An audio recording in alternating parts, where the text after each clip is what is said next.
Alright, we still have to do the call to Sylvie. So let's call Sylvie. She may have reported a murder. What's the number? Kim, didn't Gart give you the number? Yes, hold on. Her number is 005-1944-298. Received. Hold on, officer.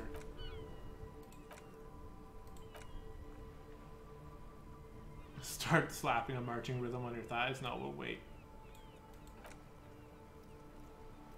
Lieutenant Kitsuragi slowly begins to tap a little rhythm with his right foot. Quite a lot of time has passed.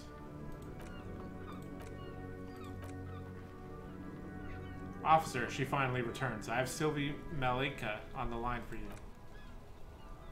Yes, hello. A female voice greets you through static. It sounds like she's a million miles away from here.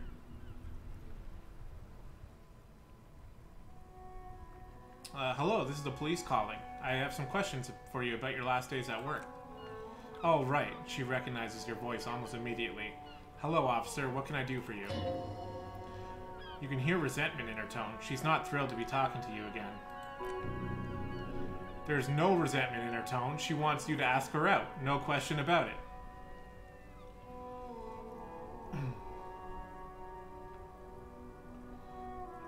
Was it you who called the police? No, not me. But why didn't you call? Didn't the corpse behind your workplace bother you?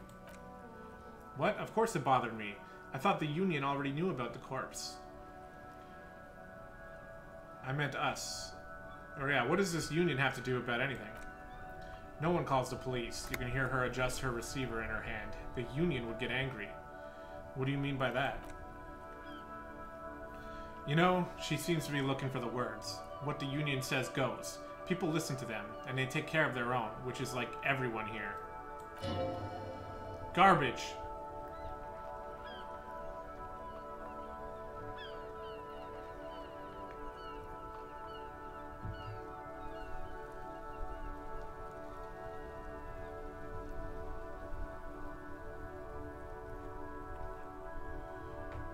Is she speaking the truth? The union is the law around here? They did kind of tell us that. Legally, no. In reality, yes. He looks around. Martinet is de facto policed by the dock workers union. Words are not necessary to feel the lieutenant's discontent for the situation. So he doesn't like it. I am the authority around here. I'm gonna say, tell me exactly, why exactly did you let a corpse hang in your own backyard for weeks instead of calling us? I didn't want to get in trouble with the others. Push her further. Show her the error of her ways. No, don't push her. It sounds as if she's about to cry. What others? The other people who live around here. Local people. I didn't want to make trouble. Her voice is resigned and weak. What trouble? You don't live here. You don't understand. Squealing is frowned upon here. Everything is dealt with, well, by the union, internally. You hear static, her chin rub against the receiver. Then, please, I just didn't want any trouble. Okay, I see. Do you know who made the call? No, sorry, I don't. She clears her throat. Not a lot of people have phones around here. Copper thieves take the wires. People don't have the money to have cables put in again. They use the union's phone or the one at the coast. It was someone else. The lieutenant makes a note. We'll find them sooner or later, officer. It might just take a while. Okay, next question. You quit your job at the Whirling. Why? You mean, why didn't I leave the bar? Or why did I leave the bar? You can hear her tense up on the other side. Honestly, I'm not really comfortable discussing it with you, sir. Why aren't you comfortable discussing it with me? Let's just say I left because I needed to get away from someone. Get away from who? You know who. She means me. Okay, well, my suggestion thinks she means me. My volition thinks she's talking about someone else. You mean me? You needed to get away from me? I really don't want to talk about this. Let's just forget about this, okay? I guess I have to let her go on it then. Have you seen my badge? Yes, I know who you are. You're a police officer at the law. Wait, how did you first learn I'm a police officer? You told me back in the Whirling. You told everybody, and you showed us your badge. I don't need to hear about it anymore. My badge is missing. Have you seen it? Oh, no, I haven't. Sorry. Real policemen have uniforms, too, by the way. Where's yours? Not my uniform, too. God, I really should look into this. He doesn't have a uniform, and he seems real to me. He's in plain clothes, voluntarily. It's different from not knowing where your uniform is. I guess. There are officers who wear the signature Perseus black uniforms in the highest ranks in the RCM and end up buried in them as well. Others do it more casually. Looks like you're one of them. Have you seen my gun? Please, no, not this again. Everyone saw your cool gun, detective. She sounds beyond exasperated. I showed you my gun. When did it happen? You were trying to impress some of the people with it. Everyone was eating, and she stops hesitantly, not sure if she should continue. And what? What did I do? You were waving it around in everyone's face, begging them to describe it. You said it calms you, and then you started making suicide jokes. It got pretty graphic. Some poor sod was trying to eat his pudding while you were screaming, spit flying, imitating the mercy shot right next to him. Oh my god. Spat some in his food. I don't think he touched it after. People tried to back away from you, or even slip out the door, but you screamed, I am the goddamn law, and you have to listen to me. You're all suspects in murder investigation. I should have killed myself.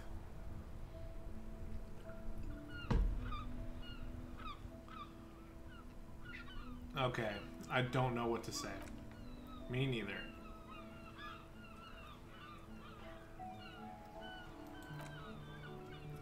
Why would I threaten to kill myself? I mean, look at this world. I'd love to stay. There's silence on the other end of the line. I should have done it. No, I'm not going to say that. Yes, but what happened to my gun? No idea. All I know is next you were waving it around. Waving around money instead. Saying things like, big bucks cannot lie, and guns can't buy money, but money can always buy guns. It almost looked like you pawned it, but believe me, I did not ask. That's an idea, though. We can at least check that. Have you seen my policeman uniform? Uniform? I never saw you in any uniform. You had your things on. The disco things. Somewhere in a dank rental apartment, 2 police officers stand in the dark. Trash and liquor bottles cover the floor. Things are not good. One of the men, trying not to slip on old newspapers, makes his way to the window and pulls the curtains apart. Roaches scatter as the light comes in. God damn. Officer Michael Elfboy Williams speaks to himself. His partner, Sundance Fisher, looks at the patrol uniform he's wearing, then an identical suit framed on the wall. It's blue and covered in dust. Let's get the fuck out of here. He turns to Williams. He hasn't been here in days. Okay, so they're checking my home, I think. This part is a little confusing, because this is like cop logic or whatever. So sometimes it helps us understand cop logic, but other times it seems like it's kind of telling us what's happening even though we would never know. So it's like more like story that our character doesn't know. I'm not going to ask her for coffee. I think I got everything. I do hope so. Please don't call me again. Bye. She's ready to hang up. Wait, why does she seem angry with me? Yes, you have obviously done something to upset her at the Whirling in Rags when she was still working there. Wait, before you go, you're mad at me, right? Tell me, what did I do? I can't remember anything. I'm not mad, I'm just... The static sighs again. You were so drunk and so emotional all the time, and then the squaw thing happened. It just made me want to quit. What squaw thing? The stuffed bird, the great squaw. You threw it against the wall while screaming, "Fuck that bird," and laughing like a maniac. I think you said it had been giving you shit ever since you got here. That sounds like me, alright. Bitch bird got what was coming to her. Why do I always end up screwing everything up? It was a pretty bird. There since I started working in the Whirling. I really liked her. We called her Scotty. There's genuine sadness in her voice. So you're telling me I was the one who made you want to quit? Yes, obviously. You were the worst client I've ever seen. And I've seen so many assholes in this place. I've had sailors fighting, union guys grabbing my ass, kids stealing booze. Once a guy was glued to the karaoke machine every night for 2 months, but you, she pauses. Go on, I want to know what I did. Well, you were worse than all of them. Honestly, you were getting borderline aggressive. Even about little things, like not turning down the volume at 3 a.m. I even liked one of those songs you kept listening on repeat. No more now. I hate it. Well, hold on, which song? We Go On by the O.O. She sighs. I can't listen to it anymore. You've turned it into a parody. Sorry about the song. To hell with that song. Then there was your room, your project, and experiment to see how bad it can get in there. I tried to send the cleaner, but you wouldn't let me. Threatened to make me understand. I had no idea what you meant, and I don't want to know. And then you screamed something incomprehensible about churches and the scent of apricots and aquariums. I'm sorry. And then I had to deal with your toilet, the one you clogged with police documents, causing water damage downstairs in the kitchen. I won't even mention you waving your gun around, harassing customers, threatening to sing karaoke, threatening to kill yourself. I just imagine this scene of this guy just in like a tavern and just yelling at all the customers like, I'm gonna do karaoke and I'm gonna kill myself right in front of everybody. Jesus Christ. Police documents? The ones I had to wrench out of your toilet. What happened to them? Damn it, I don't remember what I did to your damn papers. I don't remember every little thing I do. Resentment gives way to concern in her voice. She's worried she might have accidentally done something bad. Then she remembers it's you. Especially when there's a hurricane loose. It's your fault for losing them, not mine. Something in you wants to immediately forget about this. As if there's a reason you threw them away. Okay, I get it. I wasn't a very good tenant. No, you really weren't. You were simply the worst. I was trying to show you the world of tomorrow, the great panic at the end. Well, you're the worst tavern wench I've ever seen. Don't you ever party? No, I'm truly sorry for everything, Sylvie. God, I knew I shouldn't have brought it up. Just try not to call me again, and let's pretend it never happened. What else did I sing beside the O.O.? I'm looking for a song. All sorts of things. Some disco, rock too. So much disco and rock. Maybe you can help me identify this one particular song. Which one was it? The one that was really sad. Sad? I think the one you mean is The Smallest Church in St. Sains. Butchered that right up. Her voice carries a tone of disappointment. Interesting. You still have to find it, however. Right, thank you for talking to me. Take care. Sigh of relief as she hangs up.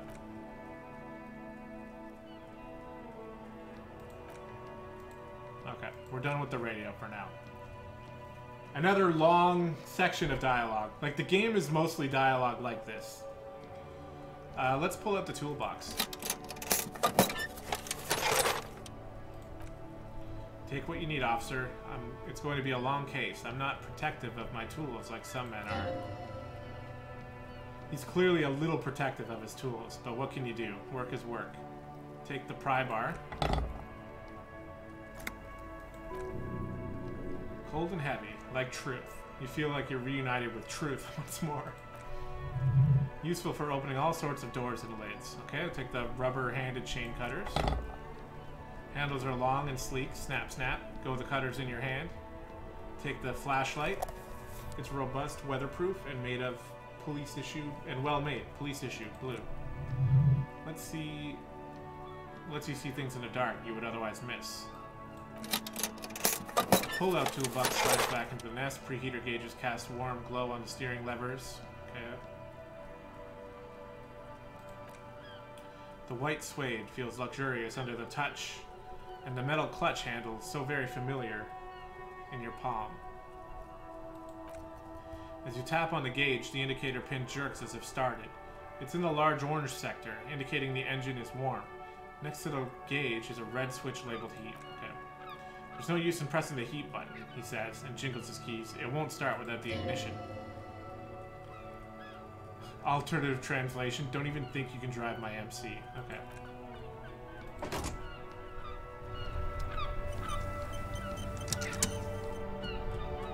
Alright. So we have a few more tasks here. We cannot get additional funds from our station. Keep searching for the caller despite lacking any obvious leads. This might take some time. Track down your badge. It's unclear how you can go about finding a tiny piece of plastic in the world as huge as this. Maybe we'll stumble across it. And same thing with the gun. Find out info on the gun. We have these tools now, and we have this stuff we can sell.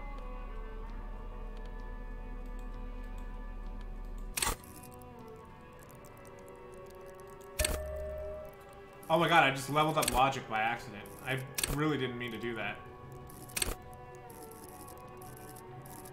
Revert. Hold on. Sweet. Okay. We have a level we can do. So what do we want?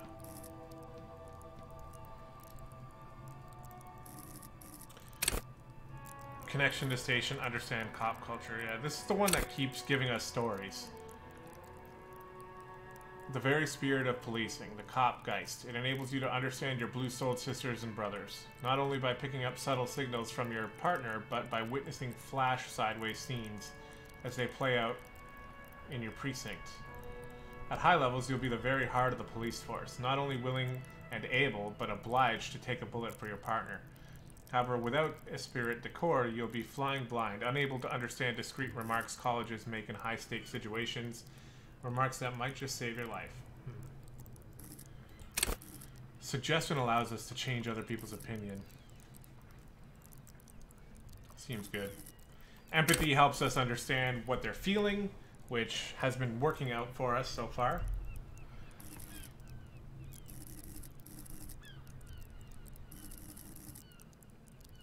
I don't know. I'm going to hold on to the level for now. And then actually we have this going on too. We have only 40 experience left towards it. Okay. That was a long time at the car. A heap of snow melts in the wheelbarrow. Street sign reads, "Fuck the police. Pigs go home." Did she write that? The RCM in Martinez? What can I help you with? You sound surprised. We don't see a lot of police around here. That's all.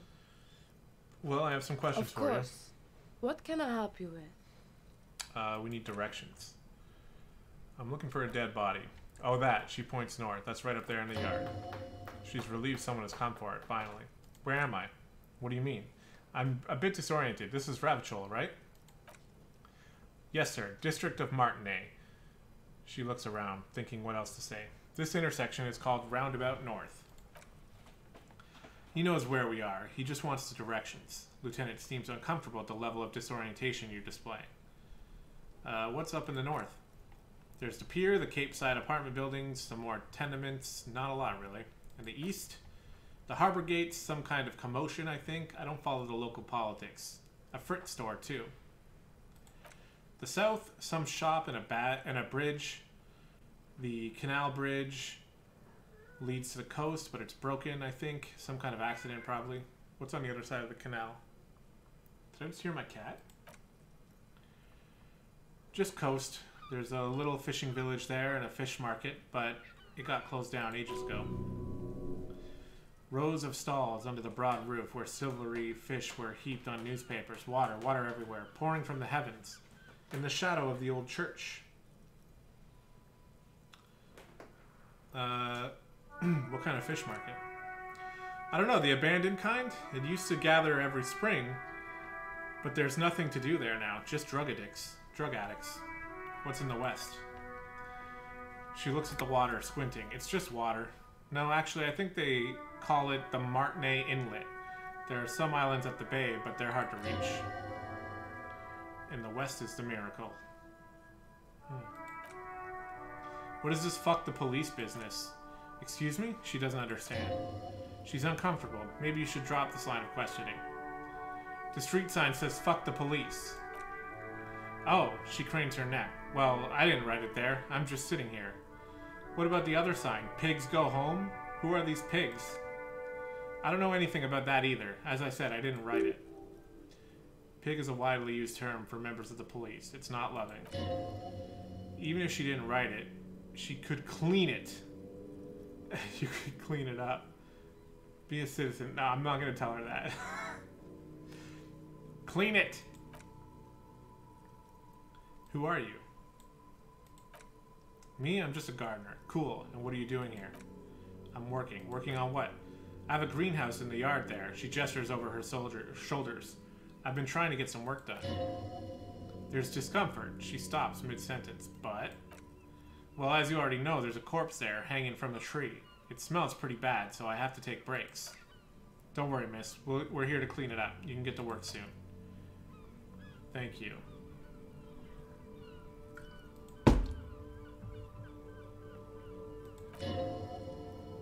Her gloves. You get the feeling that you need them. You have a dead body to deal with after all. One more thing. Can I borrow your gloves? Sure, keep them. I have another pair. She hands you the rubber gloves. With no visible annoyance. Cool.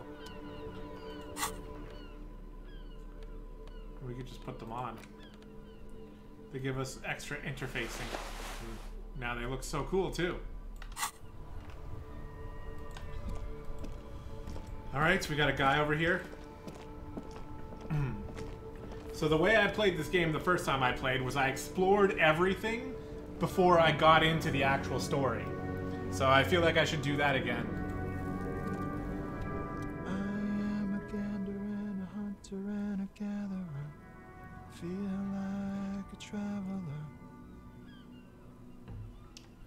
The man mutters to himself, accenting the beats as he goes.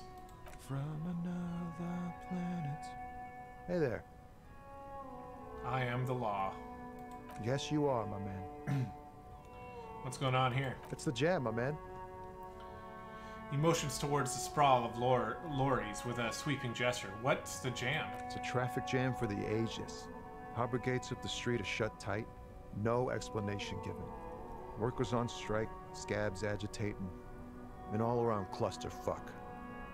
Meanwhile, we're all stuck here in long-haul limbo for days upon days upon days. Upon days. Limbo, huh? So that's where I am. How long have you been here? Feels near forever. Like I was born on this here roundabout and this was all I ever knew.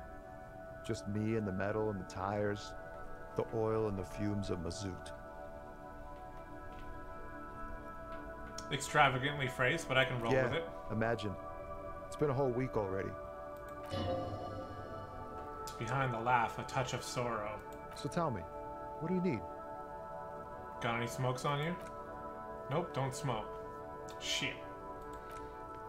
Some of the other drivers do, though. There's still a few around, waiting for the jam to disperse, or waiting for the sweet release of death. Yep, nothing wrong with that statement. Your senses have nothing to add. You'll have to ask around elsewhere. Guess I'll ask around then. You could also check the kiosk down the street. Frit. He points towards the harbor. With 3 T's. Revachol is weird. Got any spare change for a working stiff? Huh? Sudden financial duties snap him out of a daze. Oh, no, I ain't got any money. They don't want to pay for unfinished work. They who? The bosses, man. Makes sense. First work, then pay.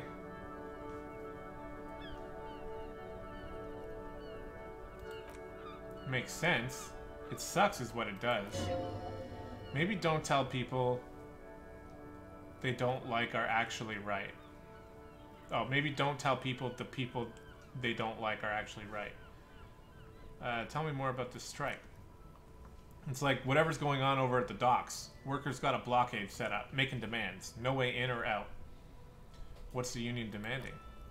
Some pretty wild stuff, I hear. Like a giant new power crane over half the company. I forget what exactly. Good on them, I guess. I've heard talks there's a company rep in town too, like a strike negotiator type. They'd know what's up, precise demands and so on. I asked from the Wild Pines. He takes a note. We'll meet her soon enough, I'm sure. What do you think the company wants? They want to keep the money flowing in, my man. He makes a ka-ching sound. Anything else I should know? Anything else? He thinks, yeah, This ain't really my area of expertise. I just do my job and get paid. I have things to do and places to be. All of us do. All of who? Us, lorry drivers. Camioneurs. A few still hang around here, waiting for this mess to end. Most have scurried off somewhere to get drunk or high or laid. He smiles awkwardly. Not that I blame him, really. Not you? Not my thing. Chasing transient pleasures is a drag these days. I prefer the examined life now. Thinking, reflecting, observing. He glances down at the road towards the horizon, a glint of something in his eyes. What's better than chasing transient pleasures? The more transient, the better. When one's ended, you can get right on to the next one. Do you know anything about the dead man? The one hanging behind the hostel there? He ain't one of us drivers, I know that. All accounted for. Otherwise, I haven't really been asking about that. Been wasting time here, keeping busy. Busy with what? Analyzing the fundamental structure and psychological conditions of being stranded in the midst of a sea of mortar lorries and their sad, despondent chauffeurs. And your conclusion? A sense of surprise there ain't more bodies hanging from more trees. What are you hauling anyway? Oh, the high-grade narcotics, the illegal firearms, stuff like that. Time to arrest him. You're under arrest. Okay, and what are you actually hauling? Can't even get a few jokes past you, my man, he grins. I've got another haul of the FALN cargo. Mostly sporting goods, tracksuits, and that kind of thing. They usually get shipped to Grad and the Occident, though we've been making headway in the Lille Marin market lately. So nothing illegal then. Or what? That's the machine behind you. Could I get one of those tracksuits you're hauling? We're pals and all, but I can't freely hand out the merchandise. The bosses won't be happy. So that's your machine behind you? This rockin' beauty, he points to the lorry with his thumb. Sure is, like a rash you can't get rid of. You interested in heavy duty cargo machinery? Interested? Not really. I just asked because, I don't know, it must be a cop reflex. Yeah, it must be. Your job's to know all those little things, isn't it? Well, my job, he pats to the back of the lorry, is to deliver tracksuit trousers. There it is again, a little touch of sadness beneath his cool. He thinks he spent too long in this lorry. Right, I had another question. Let's see if we can figure out what we see in his eyes. Hey! In his eyes, a half-familiar longing. Flecks of brown and gold. Familiar how? It's hard to say. His gaze wanders southwest, down the street that goes beyond the horizon. The road continues for miles, flowing together. I need to look up what shivers are. This seems a bit weird. Continues for miles, flowing together with other roads, turning into causeways or bridges, ending suddenly in dead ends, or ramping up or down highways. It forms a crisscross pattern across the land. Where does it lead? Above the Jamrock Quarter, in the form of a raised motorway, and then the never-ending sprawl of Faubourg, high above the buildings, new and old. The air is filled with the rumble of mortar engines. Further, to the old south, to the farthest outskirts of Revachol, through the checkered fields of farmland, upstream to the river, Esperance, past Monte Martin. The border approaches. What's beyond the border? I think it's like helping us figure out where home is. You cannot see. It's out of the city. Up ahead, the mist blocks all sight. A gale blows across your cheeks. It is cold. Before you stands a tall lorry driver with sad eyes. What's in the southwest? Excuse me? He emerges from the reverie. I'm a cop. I can fix anything. Hell, I get longing. I felt something similar since I woke up. Man, he sighs. I don't know what to say. Not much anyone can do. There's no helping in absence, you know? I miss my family. They're all I have. My wife, a second kid on the way, waiting all the way in Deora, and here I am, stuck in this shit, so far from home. Deora? Deora of the Seven Seas. It's on the other end of Le Caillou, pretty much on another island, called Laurentide, off mainland. We've got a little place there. I can almost hear my kid laugh when it snows. What's it like to miss someone? What's it like? Good and bad, an ache that brings you joy. He smiles warmly. I think of them a lot. I dream of the silly scenarios in great details, or I dream up these silly scenarios in great detail, of living with them. It comforts me. There's a pause and a sigh. Then he turns his eyes to you. What about you, cop man? You missing someone? Is that what this is? This feeling? No, it's scarier than that. You're pursued by a hunter, smelling of apricots and sorrow, and the past. I miss my gun. I lost it. I'm fine, man. I don't miss anyone.